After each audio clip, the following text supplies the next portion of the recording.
Okay, so you really want to know, huh? Fine. I'm gonna start by telling you this. And this is important, so listen up. Your entire life, this one and many others, you've been a god who uses its absolute power to make yourself powerless. Entire cultures, especially this one, have all been afraid of their weaknesses, supposedly, when in reality, they've all been afraid of their power. This goes beyond the matrix of reality. This is something much deeper than that. This is eternal. This is fully realizing your consciousness. This is infinite. This is evolution. This is our divine right.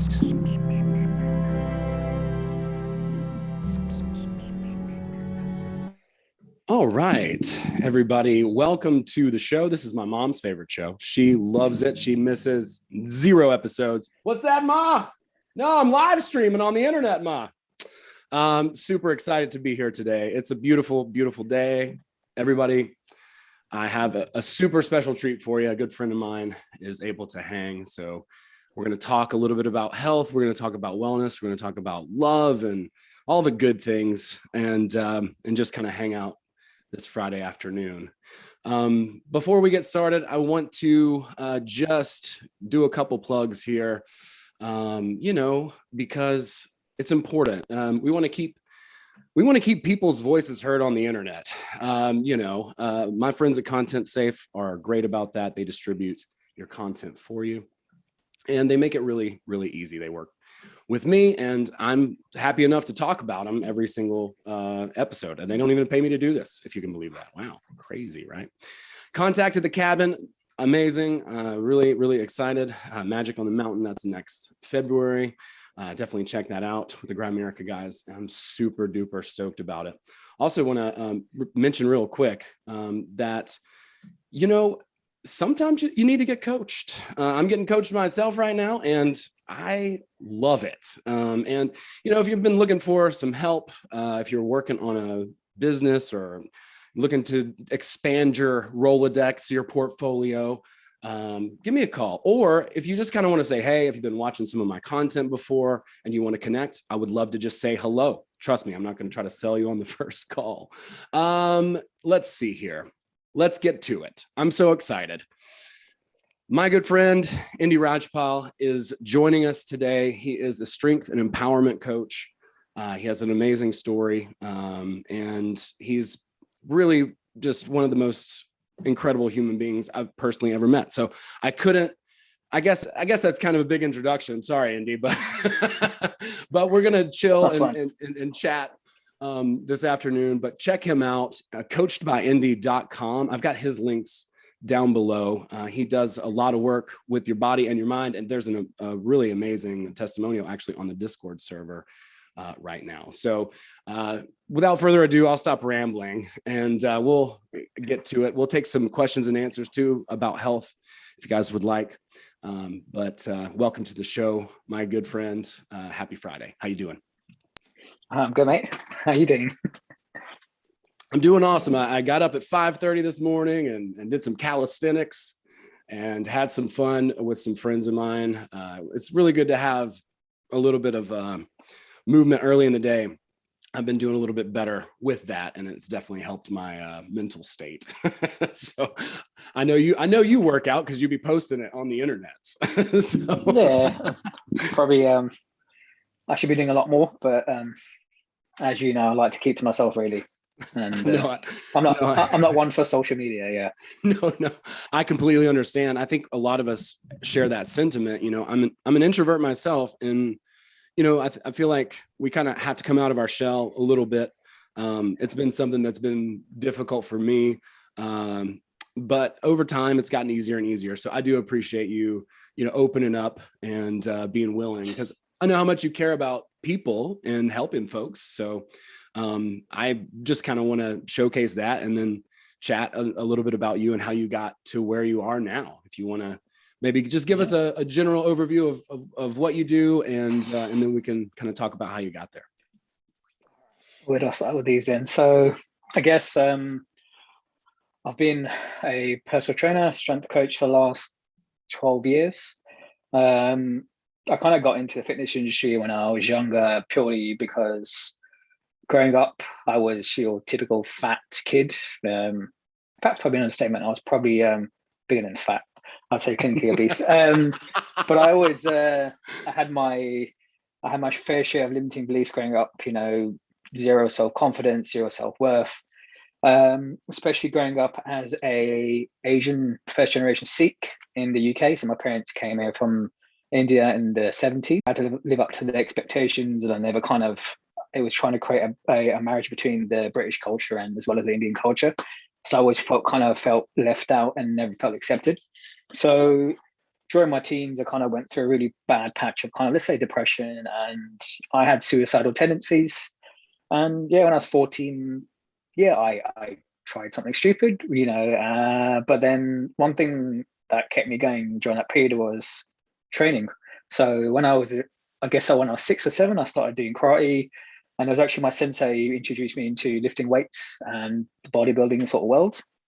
And for me, I was never concerned about physique development. It was more about just raw strength. So I think it was 13 or 14, I joined the gym, and it became a routine for me to just lift, and that became my outlet to kind of let go of my anger. And it started a process of me kind of understanding that I had this strength in me, and that all these thoughts I had about myself as a person were just kind of like not really my thoughts, just things that people had pushed upon me, or expectations I gave myself because I felt I had to be a certain way to be accepted. So when it came to kind of thinking about my career, I wasn't the most academic. I'm not the most intelligent person. But one thing I had, which worked well to my advantage, was I was just good with people, and I loved training. So I think it was age 18, 19, I decided to become a personal trainer. And that's what got me into the world. And yeah, now I'm 34 now. So it's been kind of like my passion since. And I can say, hand on my heart, I've never had a day of work because I love what I do. But that's kind of like a simple intro into what I do and what got me into that reality. And I'm fortunate enough to have worked with some of the best in the industry over the years. I spent some time in Sydney, lived out there for a year. I spent some time in the US as well, working with various coaches and people from all around the world. And it's probably the best career. And with the whole kind of physical side, early in my career, I realized that there's a massive psychological component to it as well. The majority of people join a gym out of pain. They don't like the way they look or how they feel. And so it was my job as a coach to then facilitate the journey from moving from pain to pleasure. So that got me deeper into understanding like the root cause of what we were doing. And I think that's one thing that's very much reflected in the kind of wellness category or the fitness world, is like, what are the root causes of why we're doing what we're doing? And all of that stems from our childhood. We think we're all adults, we're wise, but we're still that young child crying out to be heard and loved.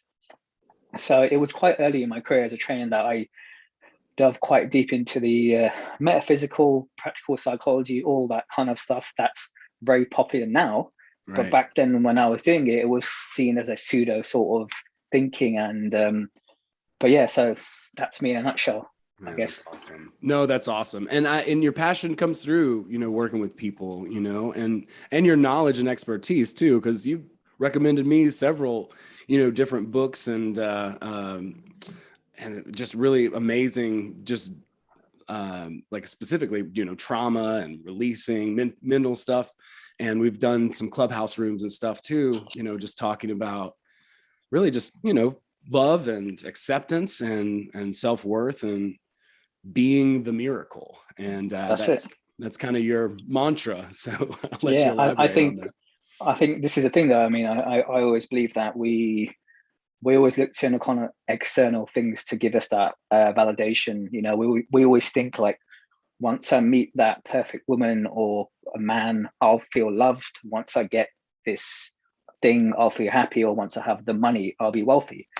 When in truth, the very thing we seek, we're the beacon shining that light, and we already are loved, you already are happy, you already are wealthy, and the moment we can stop realizing that all that's outside of us and realize it's within us, the journey becomes that much more simpler to our destination.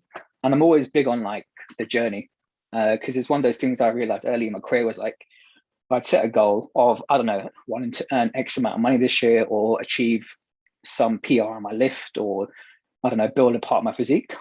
And then once I attained this goal, it was like a very momentary joy and bliss. And you're like, all right, what's next?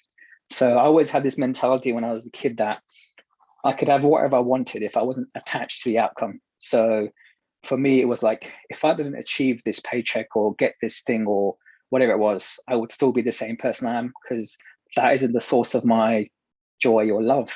Yeah. So my job as a coach over the years and facilitating people was understanding that they already were perfect and great as they were.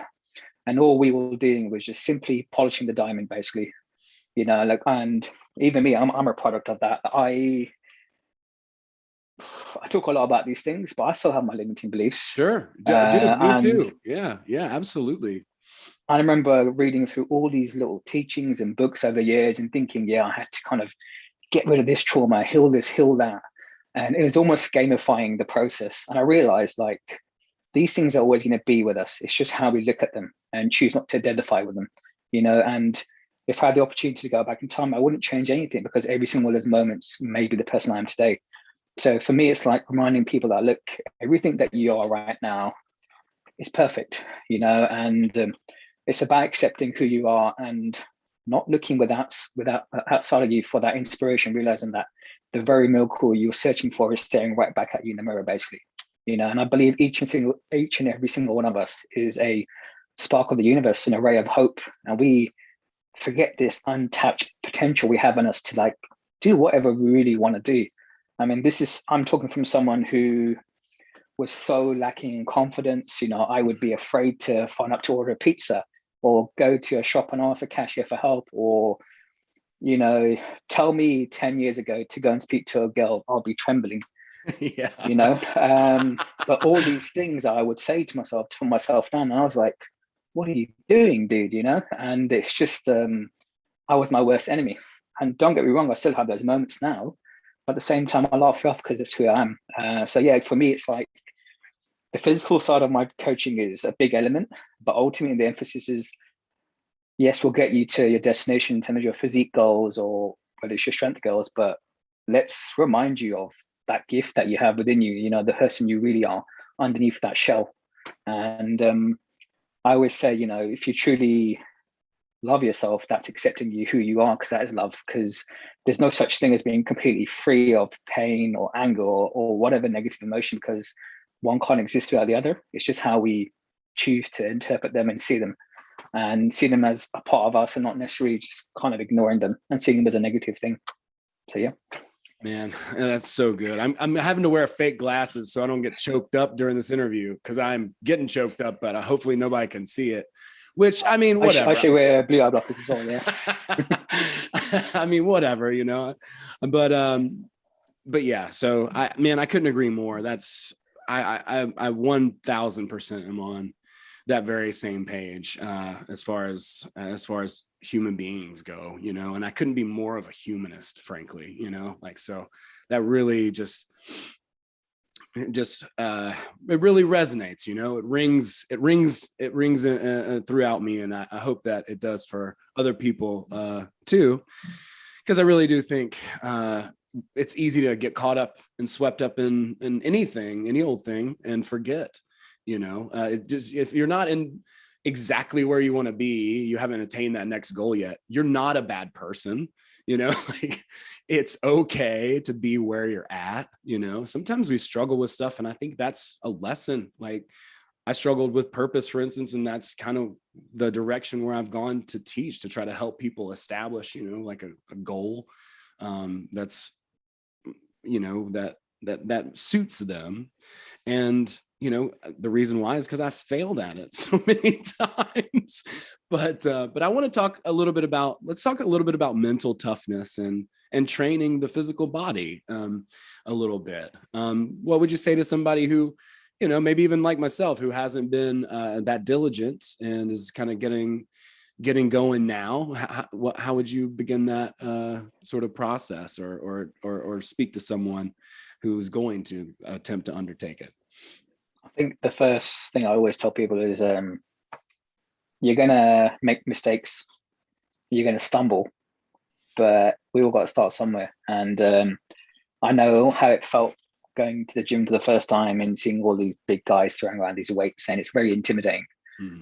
Especially, for example, if you're a woman going into that sort of arena, it can be quite intimidating. And it's like remembering that each and every single one of the individuals had to start somewhere. And I would definitely say is like, don't be afraid to go in, but at the same time, I'd say ask for help as well. If I had, I wish I had a coach when I started. Sure. Because I was, I did a lot. And luckily I was robust enough not to injure myself, but I was lucky as well. So I'd say to someone, hey, don't be afraid. Always reach out for help, and remember that you're not being judged.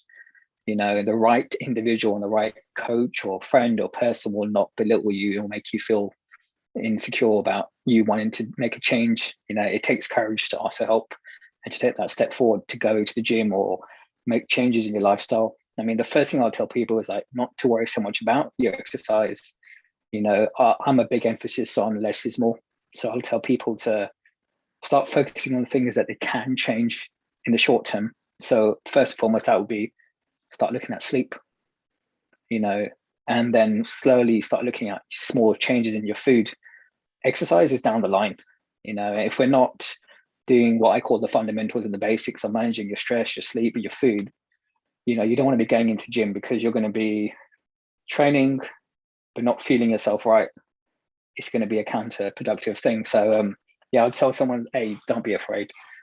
Everyone, all these guys out there, all these women out there, started somewhere. And don't be afraid to take a step forward, but seek the right guidance, so don't be afraid.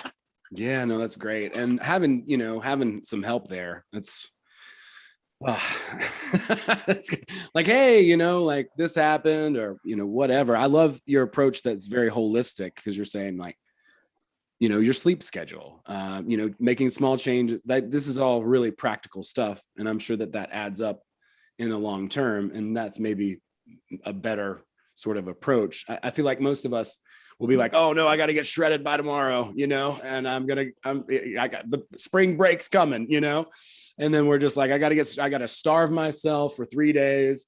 I literally think this stuff.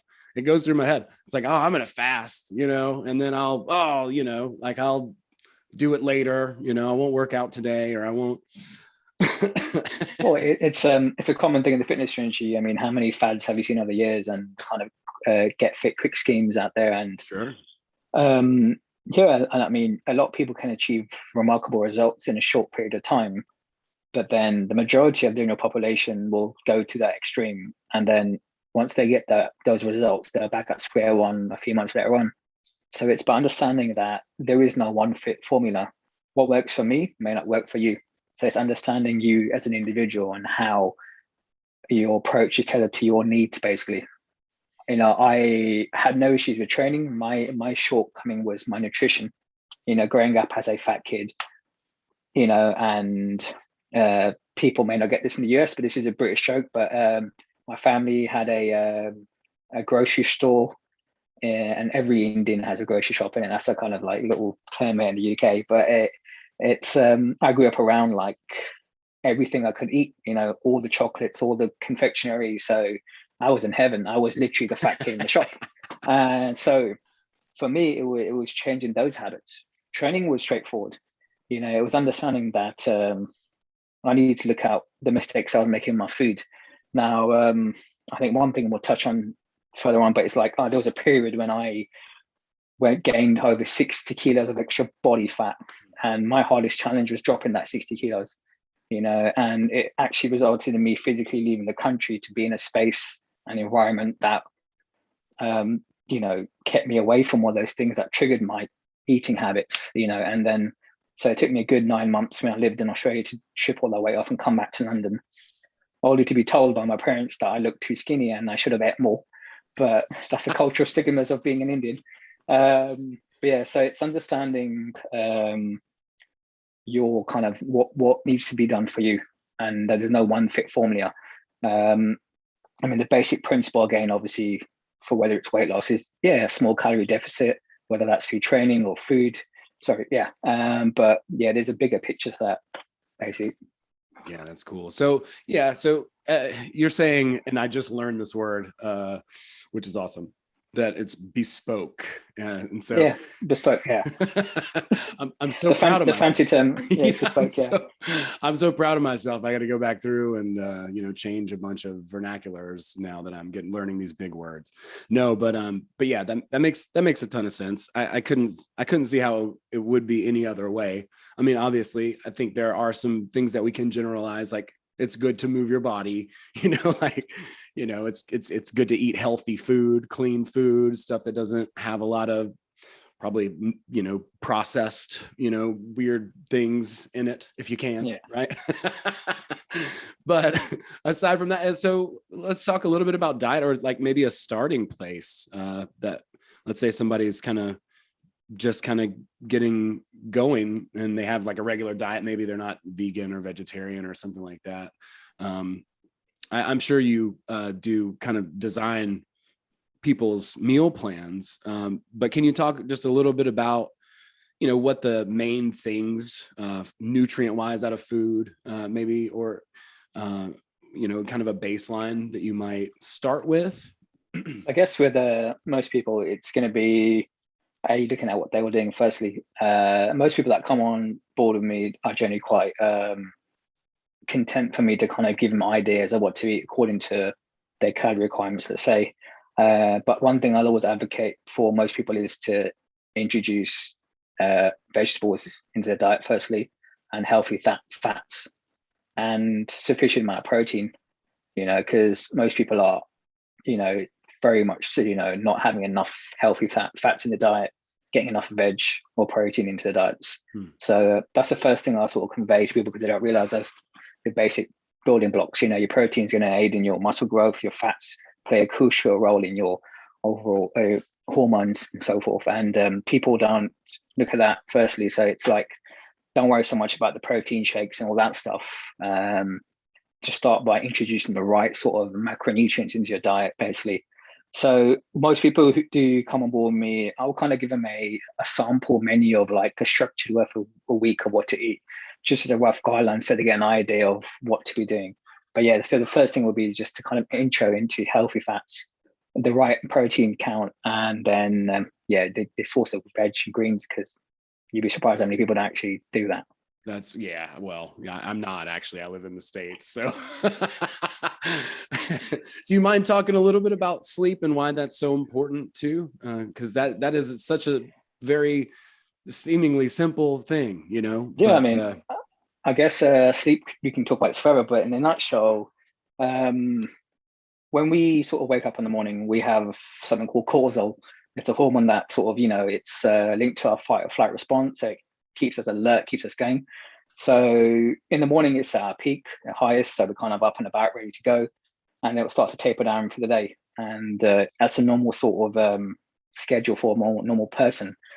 But the majority of people these days are acting as if they're constantly being attacked by a lion outside of them. So they're triggering these kind of hormones and so forth. Now, a lot of people believe that when you're training, you're building, you're actually building the tissue then, and you're growing while you train. But in truth, when you're training, you're in a catabolic state. You're not anabolic, as I say, you're not building. Now, the growth occurs when you rest. So if we're not going through that 7-8 hour sleep cycle, we're not replenishing, encouraging that growth, basically. So sleep is probably the most important thing, because if you're not resting, you're not growing, basically. So if we're looking from a training point of view, if you're looking to get the best physique or lose the weight, sleep, so it's more sleep and less is more, basically. So yeah, sleep for me is like, you're going to be your priority there, because without your sleep, you're not going to be growing, you're not nourishing that. Less sleep has a big role in your appetite as well. So if you don't sleep enough, you're going to feel more prone to your hunger levels will be higher. You'll feel more hungry throughout the day, so you tend to binge more on food or snacks, so forth. So sleep is a massive thing in training, and like that's my most kind of, like, say, pro bodybuilders will take naps throughout the day, and they're more often sleeping than actually training. So rest definitely comes first. And it's a basically your basic thing of allowing your body to recover from the day's stress, basically. Yeah, that makes sense. Yeah, it's like winter for your body. That's it. I mean, like one of the basic things I'll sort of tell my clients to do is to create a sort of like a sleep schedule. So I should do this, but I kind of don't sometimes, but tend to like an hour or two before bed, no cell phones, make sure my bedroom's like a bat cave. There's no light coming in. Make sure that's an adequate sort of room temperature, set the scene, basically allow my body to just come down. But again, we're in a position now where most of us have our devices right with us in bed. We have exposure to that light. Obviously, you're wearing the blue light blockers, so that does help minimize, but again, still interferes with us. So it's like we have a lot of exposure to things that minimize that don't, work the opposite to doing what we're after. So basic thing I'll do my clients doing firstly is tracking their sleep, whether they're getting 7 to 8 hours, what are they doing before they sleep, and again what they're doing when they sleep, when they wake up as well. So do you recommend not drinking water before bed so that you I tend to kind of like 2 hours before bed, or an hour and a half normally. I have my last sort of bit of water or Pepsi Max that I shouldn't be having, but or I know some days I try Coke Zero as well, but so basically try not to have that. So you want to have basically a continual sleep throughout the night. You don't want to be waking up for a pee or anything else. Same with like food, it's understanding what things affect your gut biome. You don't want foods to trigger you in the middle of the night to wake up, to go to the toilet. So so I would say hour and a half before bed, no water, create that scene, no gadgets, sit down, meditate. When's the last time someone read a book before bed? Right. Everyone's on social media doing these things before the bed, but they're not doing something to let their body into a parasympathetic state and saying it's time to relax, basically. Yeah, it's time to rest and recalibrate and do all that. I mean, and in our modern age, even especially I've noticed, I try to read a book, man, I'm out fast. Because I listen to audiobooks now more than I read. I haven't really read a book, in a while. So read the internet, but this is it though. Everything's get up now to make our life efficient and easier, but actually it's moving us away from that. Really, it's not actually making it efficient. It's actually causing more stress than it should, basically. So I'm a big advocate on stuff like, try not to have any electrical goods an hour or two before bed, creating a pitch black bedroom, like to the point where I don't tend to have the light on in my room. It'll only ever lit by candlelight, if anything, just because I don't want too much exposure to that before I go to bed, basically. So my priority when I'm training isn't, the gym's great, I'll go in and give it 100%, but my main focus is what I'm doing outside the gym, basically. That's why I'll always tell people that should be your foundations, and not worrying so much about going to the gym first. Is prioritize the sleep, your overall kind of stress management, and then intro the food, and then think about the training down the line. Because really and truly, you'll train 3 to 4 hours a week. The rest of the time, what are you doing?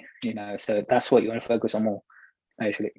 That's great. No, that's a great way to think about it, because that's definitely not how naturally, for whatever reason, either my brain's conditioned or my human nature is like, oh, this is everything. It's like very, very much a magic pill sort of buy a solution society. It's just embedded in our culture, I mean, in an ideal world, we'd fall asleep when the sun sets and rise when it, rises, but that doesn't happen in this day and age because most of us are probably still working when the sun sets. The environment we've created now in the world is very much going against what we should be doing in our circadian rhythm, basically. But there is a lot of ways to manage that, to get a balance of both. It's just taking the time to do that, basically.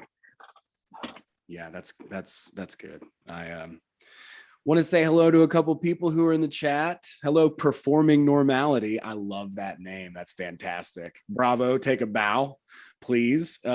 And Lee has a question. He's in the chat. He says, has anything from Indian culture offered you any health or training wisdom? Loads. I think, it's going to be advice, but I mean, from a nutrition point of view, an Indian sort of, I say, the whole kind of Ayurvedic thinking, nutrition. In India, sort of food is seen as medicine. That there's a big thing, or not now, but it has been for many years, about turmeric, for example. But that's the basic spice we use in Indian food, and so I guess what the Indian culture taught me about training, for example. So I grew up as a Sikh, basically. So the Sikhs are sort of like, seen as the warriors, the fighters, the defend, the ones, the righteous ones. And I think having that cultural background gave me that kind of instill that kind of determination to never give up and that work ethic in me. So it wasn't necessarily the physical side of it, but more the kind of mental fortitude to just never give up, basically. So the Indian culture there, the food as well. Well, I don't know if anyone of you's had Indian food, but it's quite heavy and quite spicy, so it can work to our detriment. But if it's used right, it's definitely great for your overall health, because a lot of Ayurvedic or Indian medicine is derived from the earth, basically. So like things like turmeric, ginger, garlic. So I'd say definitely there's small elements of it that I've added to that. But for me, the Indian culture is more being about the psychological than the physical for me. Yeah, I think that's very much yeah, I think there's so much to glean from that. And I kind of want to like sort of go back a little bit to sort of living in this modern, society, because this is something that I've been thinking about a lot. It's like we've only been living in the industrial sort of age for what, like 120 years, maybe, like that. That's only a handful of I don't even know what a generation is. Is it 20 years? But it's not that much.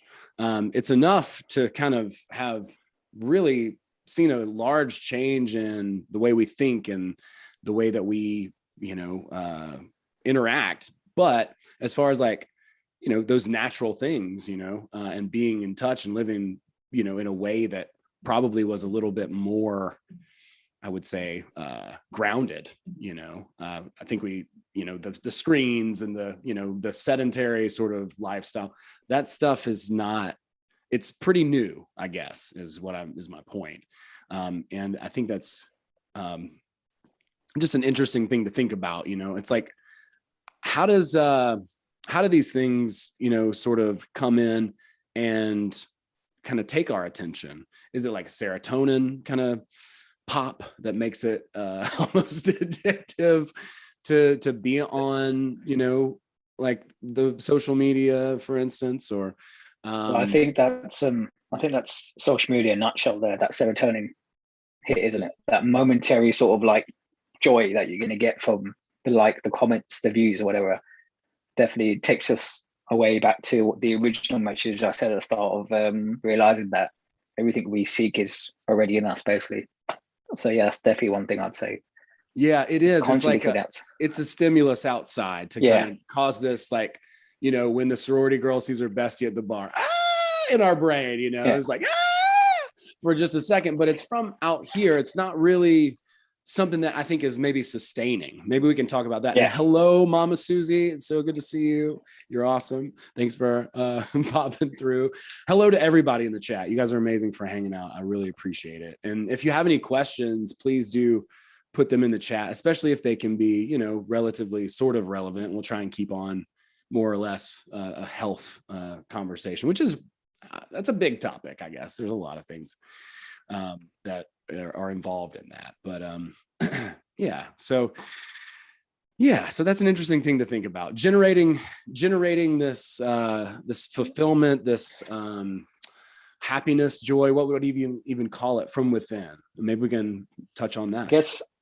I guess definitely social media has played a big factor in taking us away from understanding that we have what we need, definitely. And I guess it's about managing that, your time on stuff like these things, and not getting too caught up in the drama. Because I listened to, I can't remember who said it today, but they were like, social media isn't reality. It's a very, it's a small, even though it seems like the whole world's on it, it's a very small group of people really in the overall scale of reality. And, we shouldn't, I was looking at it from a business point of view, how we shouldn't stock everything on social media as our main source of sort of generating business and so forth, because in the world we live right now, things are getting censored left, right, and center. You know, that page may be gone. So and what will happen then to people's serotonin and their emotional state if that platform is gone? Basically, you know, people will be lost. Yeah, I mean, we've seen it with even young kids, but I think it's just as bad with adults, you know, because it's this new thing. It's very, you know, Or you've got a experimental in a way. generational. That's it. You've got a generation of children being born now into iPhones and Android phones and social media who don't go out, don't go and play anymore because they just want to sit at home and play on the Xbox, go on Twitch and live stream, and not actually. How do I say this? Like we're very we're the most connected we've ever been, but at the same time we're the very most disconnected we've also been at the same time. You know, it's as much as we feel like we got access to people around the world, like we're doing, for example, that connection's it's not permanent, is it? It's not a genuine connection that we have with someone we'll meet outside.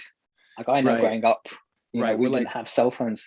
Yeah, interfacing, you know, like That's we're together, but I would love to give you a big hug. That would be much better, you know, and like we could be in our, you know, you can feel stuff when you're around people, you know, that's something that's a very real thing, you know, we all know it, you know, we're picking up on things, our subconscious mind is pinging, but you know, through all this, the past year or so, it has been more disconnected. And I've seen a lot of people are on the phone more, on the computer more, myself included. I'm here in the trenches a lot, but you know, trying to get more outside time, trying to get more actual, you know, human interactions, a very healthy thing to do. I think that's one of the most important components to health, I would say, is our connection to actual individuals and not external or, you know, virtual people, basically. You know, and I think as a species, we kind of crave that connection. And the last year alone, showed us how, you know, we were pulled apart and how much of the mental health was, you know, hampered in people not having that physical connection, that touch, that, you know, it plays a big part in us. And I think, that should definitely be the fundamentals of health, you know, actually going out there and living a life, because life isn't in, you know, this, life is here. You know, and it's connecting with people. So I think that plays a big role in, we can even connect that to weight loss or your overall training or mental things, just being with the right people, you know, having that connection.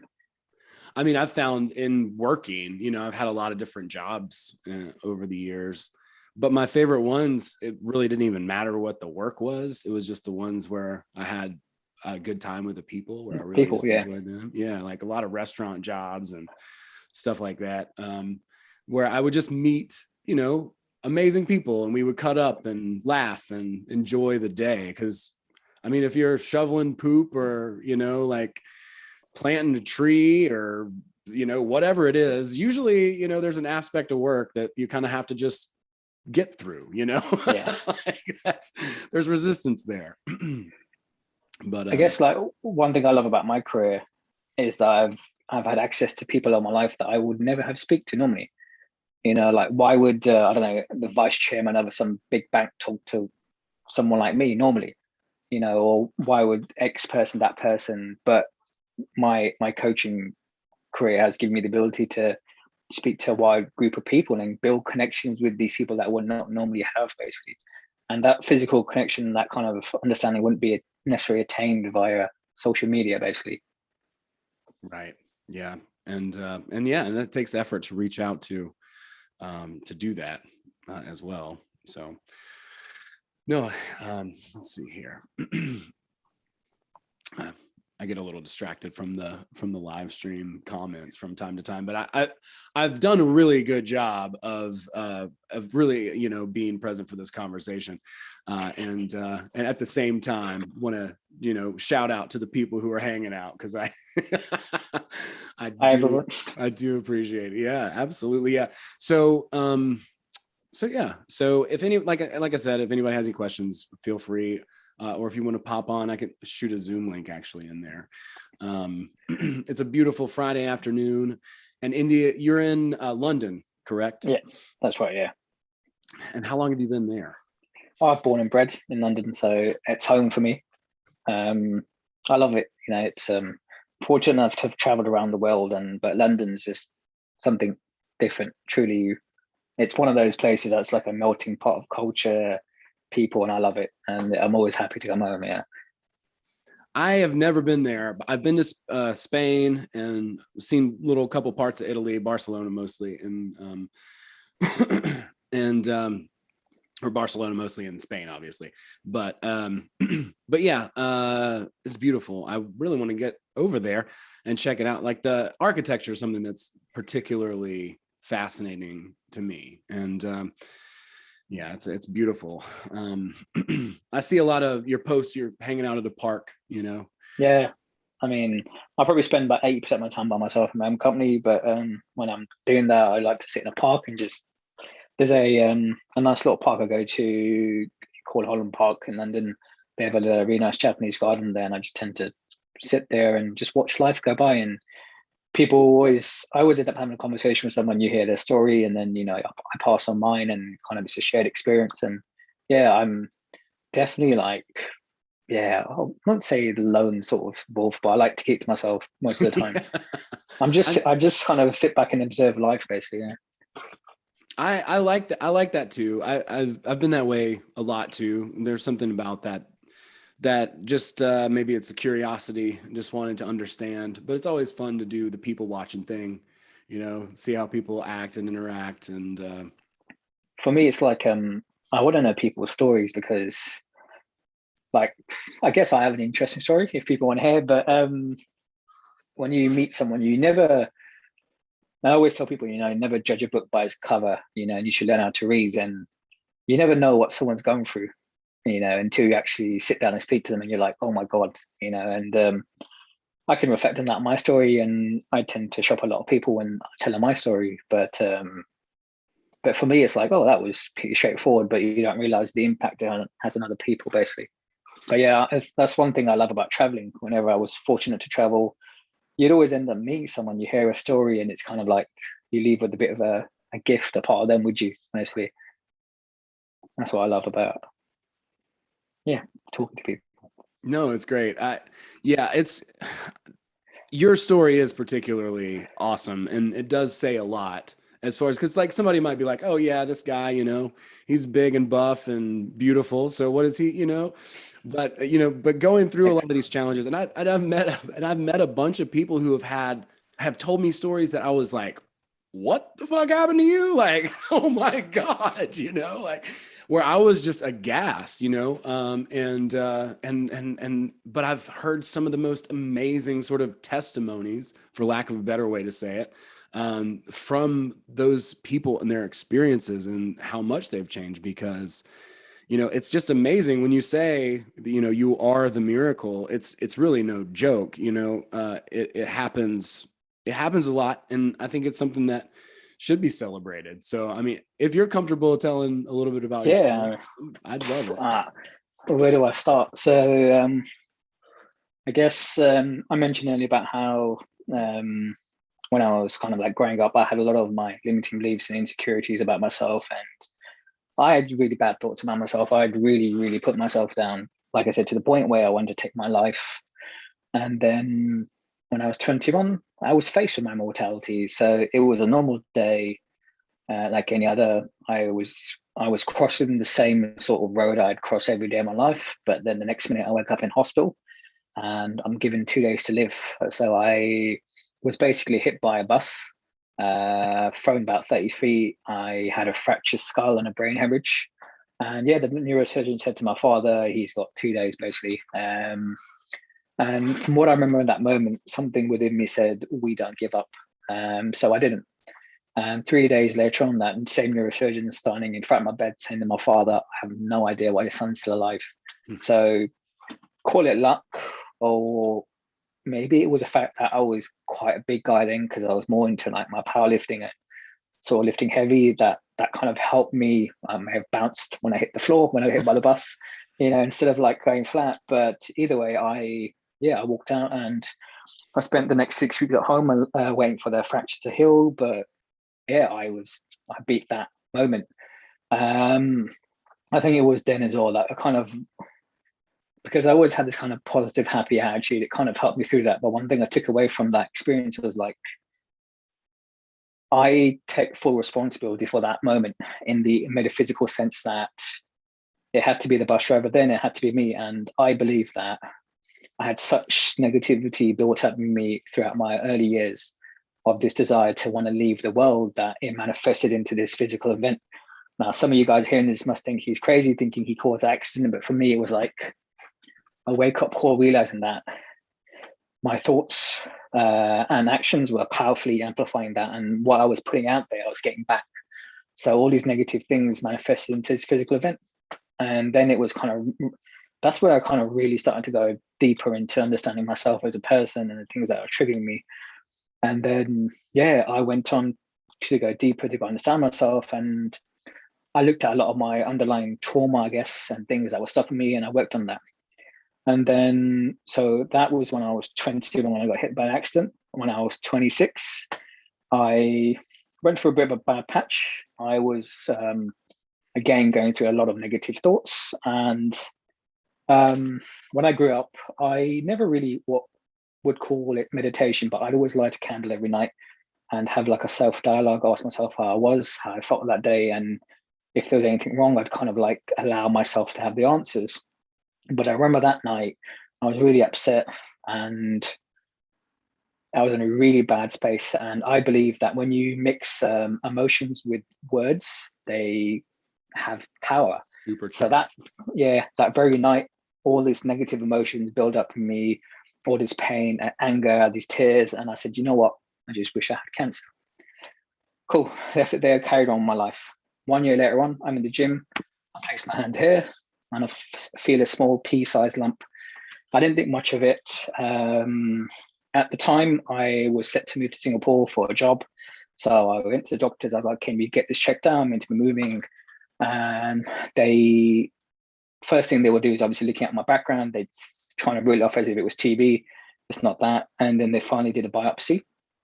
And then it came back with it being stage 3 Hodgkin's lymphoma. So I was diagnosed with cancer. We had a scan done, it had spread to my spleen and quite a lot, it was quite deep in, but I had no symptoms. So again, sheer luck, or it wasn't my time yet, but I placed my hand here, finding that lump, and then boom. One thing I love about this country is if something's found, you're in straight away to be treated. So the following week, I was then in for my first chemo. So I would have 12 rounds of chemo over 6 months. Now, it was interesting enough, that wasn't actually being hit by a bus, having 2 years to live, going through the cancer wasn't the most challenging thing for me. What was challenging was knowing that, sorry, I'm going to backtrack here, but when the doctor told me that I had Hodgkin's lymphoma, my first thought deep down was like, you asked for this and I'll deal with it. So that split second when she told me this, I was like, cool. I was like, I'm fine. And she was like, are you sure? I said, do you want me to get upset? Because I believe that we react too much in life. We're very reactive. And I feel whatever we react to then creates what happens next. And I think if people can just, when something externally happens like that, if they can just pause for a moment, take a deep breath and respond accordingly, see everything working to your advantage or seeing it, this is how it's meant to be, what happens next will be that much more easier to deal with. So when I made that decision, knowing that I would be fine, I knew that 6 months later on, I'll be free of the cancer. I'd be better. It was just about me getting through those 6 months. Now, the first 4 rounds of chemo were pretty straightforward. I didn't feel anything. As I said, growing up as a Sikh, we have long hair, we tie turban. My hair used to be up to the bottom of my back, and slowly, when I'd comb it, it'd fall out. So I went to probably looks like you, Yeah. not as handsome though, but so I lost my beard and my hair, but I knew I'd be okay, so I kept going. So obviously that year I stopped working as a trainer. We had our family business, which was the greengrocer. So I carried on working with my father in the business. At the same time, I would babysit my 1-year-old nephew, and I definitely feel like he added to my recovery. Him having that innocence, that energy, he'd always be with me. So I actually, the chemo was tough, but nothing I guess I couldn't handle. I remember on the 11th round of chemo, I reacted to the drug that I was given. So my body started to shake, my temperature rose, and I had to be admitted to hospital for a week because I reacted to the chemo. The doctors were shocked about that because it should have happened at the start instead of the end. So when it came to have my last round of chemo, I didn't have one of the drugs. But the actual cancer cells went after the fourth chemo. That was a hard thing for me, realizing that the cancer's gone, but I still had to do the full course. But the challenge that came from it was gaining almost 60 kilos of weight. So I don't know how much that is in pounds off the top of my head, but yeah, almost basically as if I had another person attached to me. So now I already had massive issues with my body and how I felt.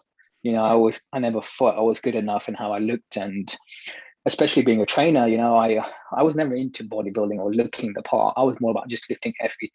And now having that extra weight on me really, really messed with my psyche, to the point where once I was actually physically strong enough to go back to the gym, I'd be afraid to go and have a shower because I thought people would laugh at me, and that was the journey. So that was the hardest thing I've gone through, not being hit by a bus or having a cancer or having these thoughts. It was being able to basically having to deal with all that weight I'd gained during the chemo, because most people tend to kind of have no energy and lose appetite during chemo and lose weight, whereas I did the opposite. My metabolism was high. I still kept working, so I craved instant energy. Now, instant energy when you're working in a grocery store is going to be chocolates and soft drinks. So I would have loads of that every day, and I put on all this weight. So my greatest challenge was then losing that weight.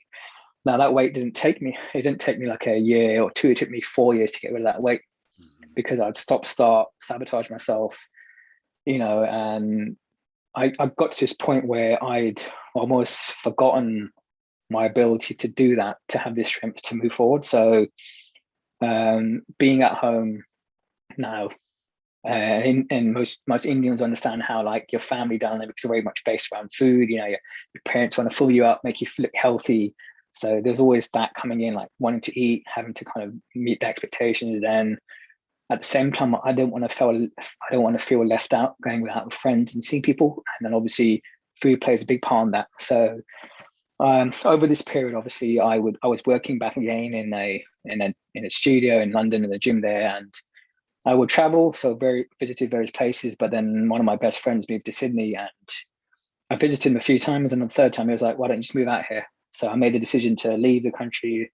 I think that was 2018, and I just basically isolated myself, and I just trained my ass off basically. And people are going to laugh at me on this, but I would train so hard. I'd do my strength training in the morning, my cardio in the evening, and I would still fit in a good old McDonald's every Saturday because that was my little that was my little treat. But yeah, so I managed to shift all that weight I gained during chemo, and which it took me 4 years to do so. I went from I believe it was 36% body fat down to 12%. Wow. So this is what I mean when I tell people that there is no one fit formula and there are no quick fixes. Weight loss or whatever it is you want in life, it's a marathon, not a sprint. And I tried many approaches of extreme calorie deficits, doing the keto, all these different methods, taking fat burners, all these sort of things. And the results were very minimal, and they would come back quick again and double in terms of what I gained back. So that was probably my biggest challenge, basically realizing having to go through that process. And I think that's one of the reasons that's been a success for me as a coach, because I can relate to a lot of these people, who are carrying a lot of extra baggage, because I know what it took for me to do that, and it still plays havoc with me now. It's the sense that if people don't know, but like when you're kind of like a bodybuilder or looking to build a physique, you go through phases of where you're building tissue, and then you go in a phase where you kind of drop your body fat. Now, obviously, we want to spend more time building, and so when we spend more time in a surplus instead of a deficit. Now, with the surplus, obviously, that means loads of food. Now, obviously, if you eat correctly, you'll gain muscle, but a part of that is gaining what we call the fluff. So I faced this challenge this year now again, obviously. So I went through a long period of building, and I'm not as lean as I was, let's say, in January. It plays in my head now that I've got a bit of an overhang and a bit of a gut. Fair enough, it's a nice little, drum for me to play on occasionally, but that messes in my head. So yeah, so in a nutshell, I guess my story is like, I'm standing here right now. There is nothing special about me. And I honestly believe that each and every single one of us has the ability to overcome anything that stops them moving forward. It's just about understanding what it is that is stopping them moving forward, and whether it be working with the right individuals or working with yourself, but realizing that you have this potential because, look, I'm here. I should have died twice. I've faced more than a lot of people should ever experience, and I've cried more tears and gone through a lot that people should not face, and I made it through.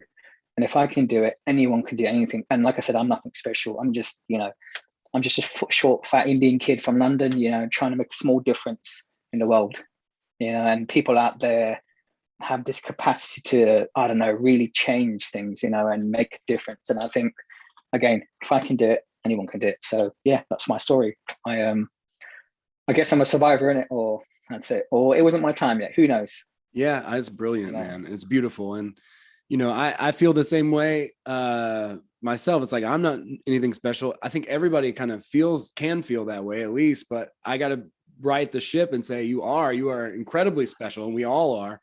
And it's amazing to hear that story. It's so inspiring, man. A couple of great things in the chat.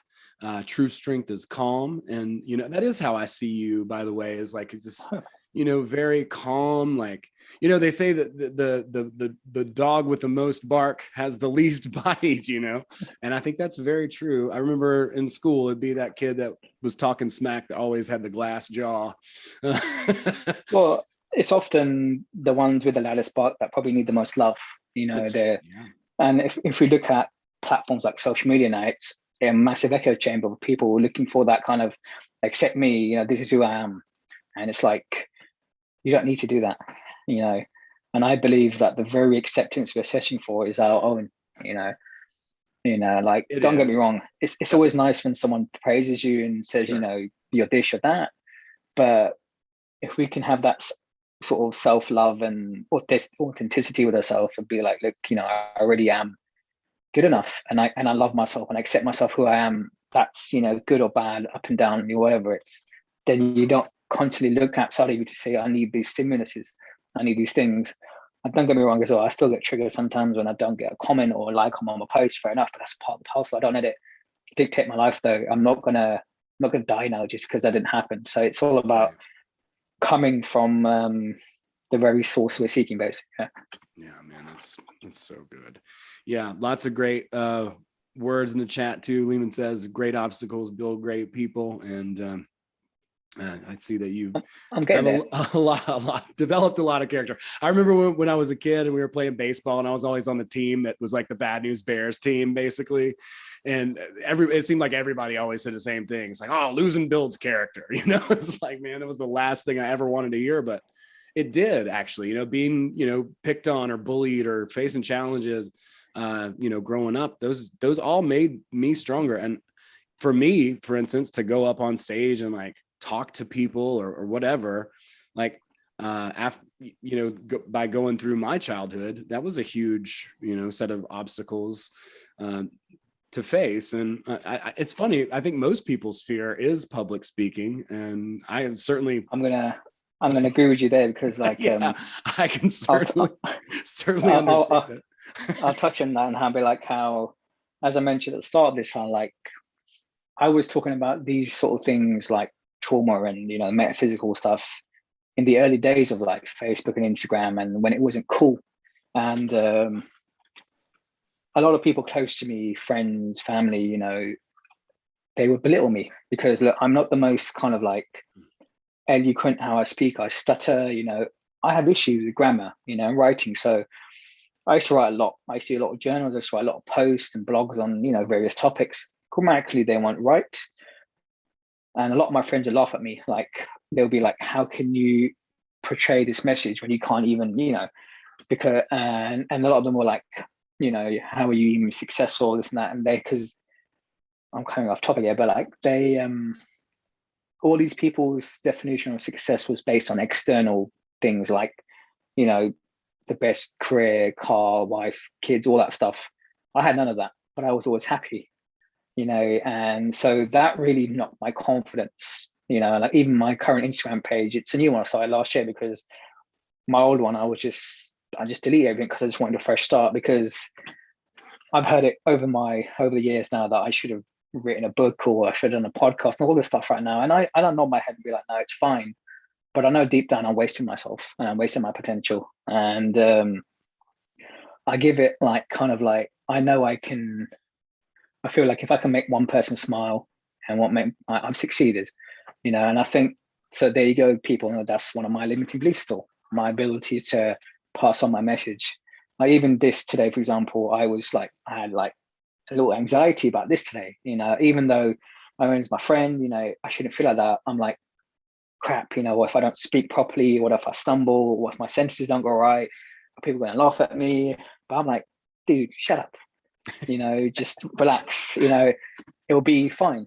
So like, I'm still dealing with my stuff, you know. So even though I've gone through what I have, I'm still, I'm still growing. I'm still kind of understanding that part of myself and why I stopped to go moving forward, basically. Yeah. It's such a good example. I mean, I completely understand that. I still get nervous too. And I mean, if we didn't care, I think that's a sign of that you care sometimes. Like, I want to present something well. I want to put that smile on that person's face, really, you know? So there's nothing more pure than that. I can't be anything other than just blown away and grateful for you to come in and chat with me, man. Like, I'm grateful to you, because I mean, you definitely played a big part of my life the last 4 years, you know. And when I came across the old audiobook of the thing we shouldn't mention, reality transurfing, but you know, and I would listen to you when I traveled to Asia all the time on the audiobooks. I'm like, this guy's great, you know. And now I can call you a friend and it's an honor, and I'm on this thing. And I remember watching these videos thinking, wow, these people are great, who's showing it, you know, and you realize it's just like you know, and no one's kind of like this finished flawless product that presents. They all have their little, you know. And yeah, this is me talking back to myself saying, you know, don't beat yourself up too much as well. But yeah, so thank you for having me on, dude. Absolutely, man. I'm so grateful to be able to connect with you. And I think everybody, you know, just being willing to be that vulnerable and open. I think everybody struggles with imposter syndrome. I was at dinner a couple of nights ago with a friend of mine who's like a creative, or was a creative at like Google, you know, and still, you know, like still feelings of inadequacy. But this is one thing I always tell people, is like, who is the individual behind the labels? You know, who's the person behind the fame, the glory, the social media, whatever? That's the person I want to know, you know, because all that's very momentary and it's fine. Yeah. So it's like, that's the person I want to be. And I think authenticity, it's a precious gift in this world right now, you know. And I'm not going to lie, you know, when I go out, I'll adopt a mask, I'll act a certain different way, but I'll also do my best to be as authentic as I can, and I will wear my heart on my sleeve. And it has got me burnt over the years, but that's a part of who I am. You know, one of my best friends always said to me, Indy, you have a soft heart, you need to learn to have a hard ass as well. So I did both, you know, being in the gym, working my glutes, you know, it's getting stronger. So working out, yeah, that's it. But yes. Yeah, so yeah, it's just like people just being authentic. Absolutely. And I think I had a great conversation with someone I love dearly, and me and her were like, if people just met each other from day one and took all the masks off and said, this is who I am, it would make things so much more easier. But we're still afraid to do so, because it is scary, you know, to be seen for who we really are. But I would rather choose to be that individual than be surrounded by hundreds of people that just saw me as something else, basically. So having one individual that loved me and accepted me for that is better than, you know, hundreds of thousands. Well, and you know, you've got to feel some sort of self reward, some sort of selfish, emotional, not that it's selfish, but some sort of reward of yourself for being willing to be brave enough to open up. Like that's powerful in itself. Yeah. There's never going to be like a selfless act, there's always a return, so even that return is you feeling a bit happy because, you were authentic. But yeah, it's about being true to yourself, because the way I look at it is that we have a very finite window between us being born and leaving this journey onto the next one. It's like, do you really want to be someone else when you were created to be something so much more? Why copy? And there's something, so be you. Absolutely. And if I don't get, I don't know, the likes on social media, or if I don't get an opportunity or something I want in the external reality, at least I was true to me, and at least I could say I was me and I didn't change myself to fit in. Absolutely. I love it. Be the purple cow. That's it.